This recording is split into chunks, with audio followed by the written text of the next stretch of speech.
Happy Monday. We are back with some more NBA action from my mom's house. Let's talk some round ball.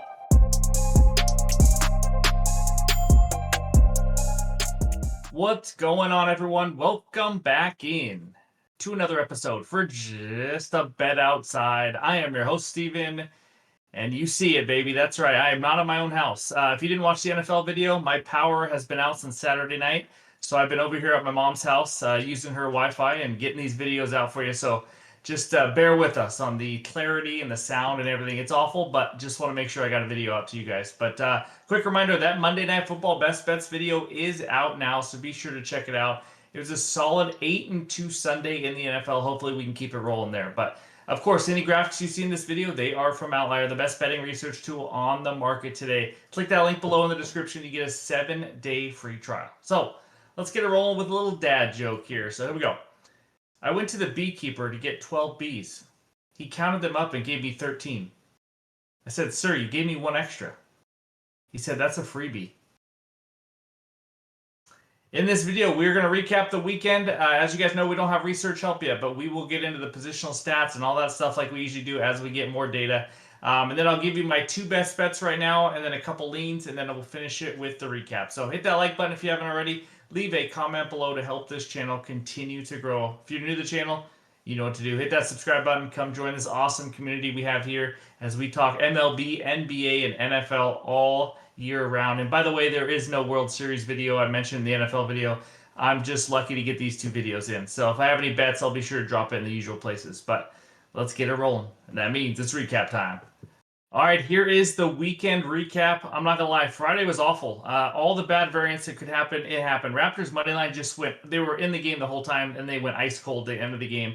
Lost the game there. Davion Mitchell over 17.5 points and assists. They scored about 150. He took like no shots. It ended up being the most bet prop of the day, apparently, that day.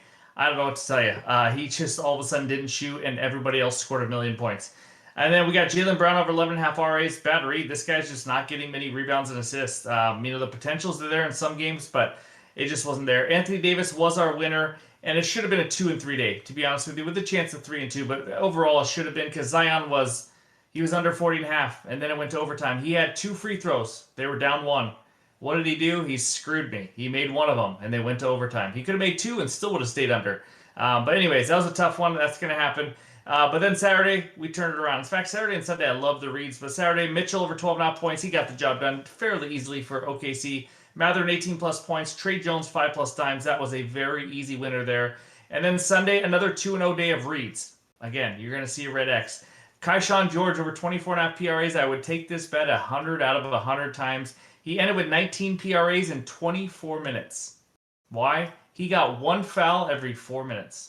6 fouls in 24 minutes. Every single time you check on the game, he has a foul every couple minutes, and they sit down. You think after 2 or 3, like, okay, let's start. I want to play some ball. Let's do this. And then maybe after the 4th or the 5th, you think, okay, I just want to be out here and play. No, I'm just going to keep fouling. I'm not in the mood today. Again, if he plays his normal 32 to 35 minutes, he flies over this. But again, that's basketball. Austin Reeves over 34.5 PRAs. He scored 51. So that was pretty easy as it gets. Luka gets ruled out and all that. So again, on a nice roll since that tough Friday. But there it is, early in the season, 8-10 season overall record, down 1.84 units, 1-2 on the under player prop so far this year. So that's what we got for the recap. Now let's talk some best bets. All right, this first one takes us out to Chicago, where the Bulls host the Atlanta Hawks. Hawks minus 1.5. Total in this one is 240.5. You know what? We don't usually bet team unders very often. At least I don't in the NBA. Compared to MLB and NFL, I do it a lot more there. We're going to dip our toes in it. And part of the reason is right now we don't have a ton of props. There really wasn't. So you're going to see more props from me in the morning. I do have another prop as bet number 2, but this one, we're going to go Hawks team total under 120.5 at minus 115 on BetMGM. Half unit play for me here. Let's first talk the Hawks. They've gone under in all 3 games this season. 118 against Toronto, 111 versus the Magic, 100 versus OKC. I know, again, Orlando, OKC, solid defenses. I get that. But, I mean, they went under by quite a bit as well. But here's the big kicker. Now, I'm taking a chance. Maybe I get unlucky, but the Hawks may be without Jalen Johnson and Kristaps Porzingis here. Johnson didn't play last game. I think it was a shoulder injury. May not play again here. Kristaps, is sick again. The last time he got sick, we didn't see him for months. So again, it's a different sickness, I think. But who knows if he plays again? If anything, they're gonna take it easy on both these guys. But I think there's a good chance one or both don't play. So the offense potentially without these two guys is going to be much different. Trey's going to have to carry the load, obviously. Hawks have faced the Bulls. They faced them 4 times last year. They went under in 2 and over in 2 of those. This season so far, the Hawks have the 3rd lowest offensive rating. Hasn't exactly clicked yet for them with this new team and everything. Again, injuries and sickness and all that doesn't help.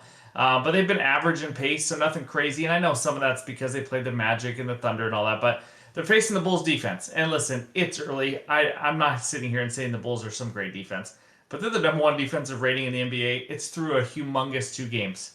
I get that. So again, if you hear this handicap, you're like, yeah, I don't really buy it, or I don't know if I want to tail that. Absolutely don't tail it. But they're not going to be #1 by the end of the year. I'll tell you that. But they've looked better in the 2 games so far. They're ranked 3rd in opponent field goal percentage and points allowed. They have limited their opponents. This is crazy. To 13.5 wide open threes. It sounds like a lot. And also 7.5 regularly open threes. Again, that's the stat. I don't know. Both are tied for the 3rd lowest in the NBA. So, it's not like they're just missing a bunch of wide open shots. All their opponents are actually playing pretty good perimeter defense. Trey Jones has helped with that as well, but they can struggle defending the paint a little bit. But I don't know if the Hawks can really take advantage of that, especially if Jalen and Kristaps are out. So I think they struggle a little bit more here. But like a lot of bets in the first week or 2, we're taking some chances. Just kind of, dipping our toes in, seeing if we like it. Seeing if we, can believe or can trust a little bit in the Bulls defense here, especially with the Hawks and the way they're playing. But 120.5 is a lot. I mean, the Hawks could score 29 every quarter and we still catch this. So, especially playing on the road as well. Last year on the road, they were under this in 62% of road games. So, as long as it doesn't get out of hand, because I know this also has the potential to be a 140 to 135 game. We've seen that with the Hawks before. But I like this one. Giving the Hawks team total under 120.5 as my first best bet. All right, before we continue, we got to talk about our new friends. That's right, Novig. It is a social sports book. Some of you guys already know about it. It's helpful, especially in states that don't allow sports gambling on the regular sports books. But it's a sweepstake model type sports book. You can receive Novig coin currency immediately. It's America's #1 sports prediction market right now. Right now, you can download the app and sign up using the link below. I put it in the pinned comment to help you guys. You spend $5 and you get $50. It's that simple. It's a great promo that to get started on Novig. It's available in 42 states as well. So I think it's a great time to take advantage of this promo. Click the link below to sign up. But of course, you must be 21 years or older to gamble. If you have a gambling problem, call or text 1-800-GAMBLER. All right, back to the bets. All right, this next one takes us out to Houston, Texas, where the Rockets host the Brooklyn Nets. Rockets, how about a -15.5 spread with a total of 225.5? I'm taking the Rockets on the money line. It's the lock of the day, -1600. I'm just joking, guys. Come on. But I do have an under. Give me Michael Porter Jr. under 17.5 points, -116 on DraftKings for a half unit. Let's talk Porter this year first. Under in 2 of the 3 games so far. 1 blow-up game, 2 weaker games. Like all Nets players, he's inconsistent. It's just what happens when you put the jersey on. In the 2 unders, he has exactly 15 field goal attempts. Just not a guy who creates on his own. You guys know that from his Denver days. He doesn't have Jokic and Murray and all those guys, creating for him and kicking out and all that. So he's a 3-point shooter. He's averaging almost 9 threes attempted per game. So this is one of those bets. Even in contested shots, maybe he gets hot. Maybe this is the one night he just catches on fire and you just take your L and you kind of move on. But I really one of the reasons I don't think he's going to get a lot of good looks. Facing a Rockets defense, they defend spot-up shooters well. They don't overhelp to let guys be wide open or anything. They were good versus small forwards last year. Top 3 again so far this year. Ausar Thompson's the only small forward to go over this line so far. Again, small sample size. But he's a totally different player than Michael Porter as well. So overall, he may have to score 18-plus points for us to lose in 3 quarters. Because there's a chance he doesn't play the 4th. We are talking a 15.5-point spread. This game could get out of hand pretty quickly here. Lost 2 straight. I think they're going to I'm talking about the Rockets have lost 2 straight. I think they let all their frustrations out on this Nets team, and we don't see many starters in the 4th quarter. So give me MPJ under 17.5 points. That's my second final best bet on the video. Again, it's late. I still got to pack up, get to back to my house and all that. And there's just not a ton of props out. But I do want to talk a couple leans before we get out of here. All right, I got a couple sides I want to kind of talk through again as we're waiting on all the props to come out. You'll see more player props in the morning from me. But the first one, Warriors -8. I don't think the Grizzlies are very good. I really don't, especially defensively. Warriors have played them pretty well last couple of years. I think Curry, Butler, and this deep Warriors team is just going to be too much for them. Grizz showed how capable they are of getting blown out, giving up like 150 to the Heat and getting just run out of the gym. And Warriors were in a terrible spot last game when you saw them lose to Portland. We talked about that third game, 4 days on a back-to-back. It was just brutal. So I think they take care of business here at home and just win by 10 plus points pretty easy. Second one, Blazers money line. You guys remember the Blazers train that we went on, all plus money for a while there in the second half of last year. Luka's out. By the way, LeBron's still out. Austin Reeves just put up a 50 bomb on Sunday. It's him and not a lot else right now. You guys know from last season that I do like this Portland team. They play hard on both sides of the court. They're a young team. They play well. A lot of young talent. I know they don't have an exact head coach right now. But anyone can beat you any given night on this team. That's what I like about it. Shaden Sharp, the youngster, Denny Avdia, Jeremy Grant, Drew Holiday. They got some different guys, and they play well on defense too. So I just think too much is on the shoulders of Austin Reeves here. Both of these teams are on a back-to-back, so no real advantage there. But I'm just going to go with the team that's kind of all there and all healthy as opposed to just relying on Austin Reeves and some role players. So I like the Blazers on the money line. Again, I haven't bet these two yet. Just a couple more I want to kind of talk through before we get out of here. So that's what I got for the best bets and the leans right now. More will be coming in the morning. But before we get out of here, let's check out the recap.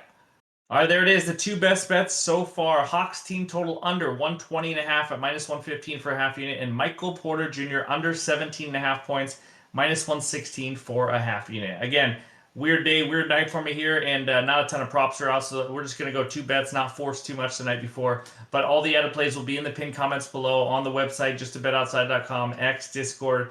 And again, that no big link is also below in the pinned comments if you want to get signed up. So thank you guys for watching as always. Hope you have a great Monday, and we'll talk to you soon.